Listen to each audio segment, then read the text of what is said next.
সংস্কারের আগে নির্বাচন হলে দ্বিতীয় ফ্যাসিবাদের জন্ম হবে বলে মন্তব্য করেছেন জামায়াতে ইসলামের সেক্রেটারি জেনারেল অধ্যাপক মিয়া গোলাম পরোয়ার।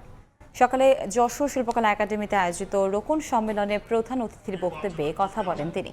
এছাড়া নির্বাচন নিরপেক্ষ করতে সরকারকে সহযোগিতা দিতে প্রস্তুত আছে জামায়াতে ইসলামী বলেও জানান তিনি।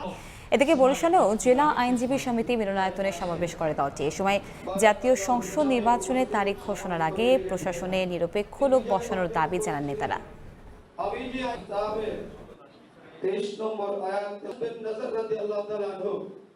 সংস্কার ছাড়া নির্বাচনে গেলে সেই নির্বাচন গ্রহণযোগ্য হবে না, সেই নির্বাচনে জাতীয় মুক্তি হবে না, সেই নির্বাচনে আরেকটা ফ্যাসিবাদের জন্ম হবে। লোয়ার হাউস আপার হাউস দুই জায়গাতেই প্রপোর্শনেট রিপ্রেজেন্টেটিভ মানে সারা দেশে নির্বাচন হবে, যে দল যত পার্সেন্ট ভোট পায় ভোটের ভিত্তিতে আপার হাউসে উচ্চকক্ষে সদস্য নির্ধারণ করা হয়।